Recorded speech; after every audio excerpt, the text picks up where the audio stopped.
नमस्कार दोस्तों, आप देख रहे हैं हिंदू इनसाइट। मैं हूं आपका दोस्त मनीष और एक बार कमेंट बॉक्स में जरूर लिखिएगा हर हर महादेव। भारत के मंदिर अपने समृद्ध इतिहास और आश्चर्यजनक वास्तुकला से हमेशा यात्रियों को आकर्षित करते रहे हैं। उनमें से कैलासा मंदिर महाराष्ट्र में एलोरा गुफाओं का निर्माण करने वाले 34 नक्काशीदार मंदिरों में से सबसे बड़ा है। कैलासा मंदिर को दुनिया की सबसे बड़ी अखंड चट्टानी संरचना होने का गौरव प्राप्त है। सह्याद्री पहाड़ियों की खड़ी बेसाल्ट चट्टानों में बना यह मंदिर परिसर भारतीय वास्तुकला की प्रतिभा को दर्शाता है।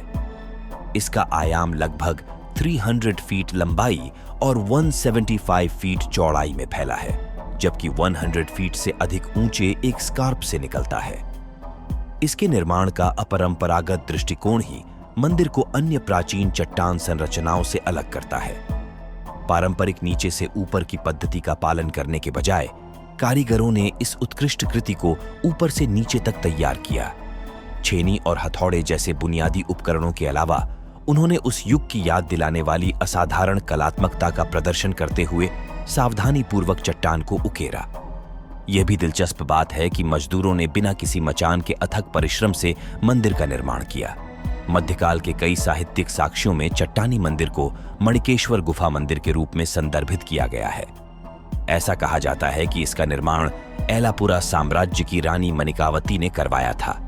किंवदंतियों के अनुसार अलाजापुरा के एक राजा पिछले जन्म के अपराध के कारण एक लाइलाज बीमारी से पीड़ित थे।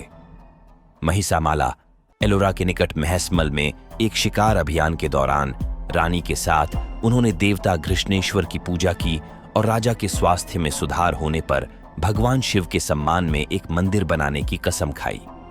उन्हें यह देखकर आश्चर्य हुआ कि महिसामाला के तालाब में स्नान करने के बाद राजा अपनी बीमारी से ठीक हो गए। इस पुनर्प्राप्ति से बहुत खुश होकर रानी ने जोर देकर कहा कि मंदिर का निर्माण तुरंत शुरू हो। उसने तब तक उपवास रखने का फैसला किया जब तक कि उसकी नजर मंदिर के हिस्से उसके शिखर पर स्थित मुकुट तत्व पर नहीं पड़ जाती। हालांकि राजा सहमत थे, लेकिन कोई भी वास्तुकार मंदिर को जल्दी पूरा करने के लिए प्रतिबद्ध नहीं था। औरंगाबाद के पैठन के निवासी कोकासा ने चुनौती लेने का फैसला किया। उन्होंने राजा को आश्वासन दिया कि रानी एक सप्ताह के भीतर शिखर का गवाह बनेगी।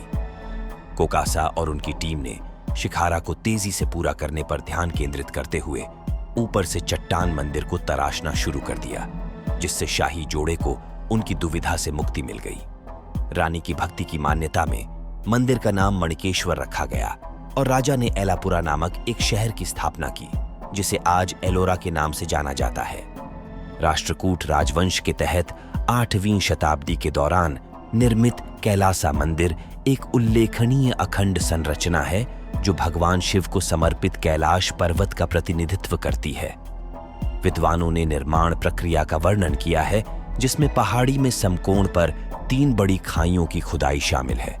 इन खाइयों ने आंगन को रेखांकित किया और अपने पीछे एक विशाल पृथक चट्टान समूह छोड़ दिया, जो लगभग 200 फीट लंबा, 100 फीट चौड़ा और अपने उच्चतम बिंदु पर 100 फीट ऊंचा था।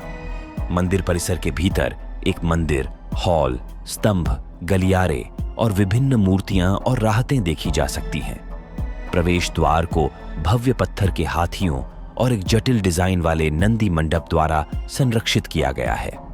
सुंदरता को बढ़ाने के लिए मंदिर की दीवारों पर हिंदू पौराणिक कथाओं जैसे रामायण और महाभारत के प्राचीन महाकाव्यों के दृश्यों को चित्रित करने वाली विस्तृत नक्काशी है।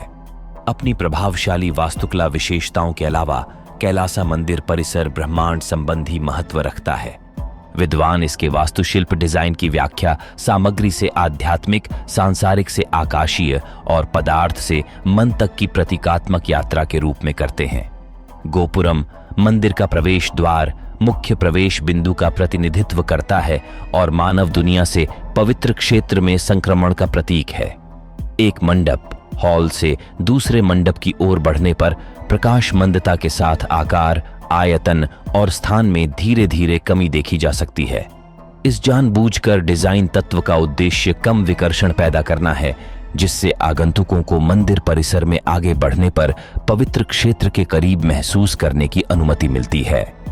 तो ये थी कैलासा मंदिर की कहानी। अगर वीडियो अच्छी लगी हो तो लाइक करें और ऐसे ही मंदिरों के बारे में जानने के लिए हमारे साथ जुड़े रहे।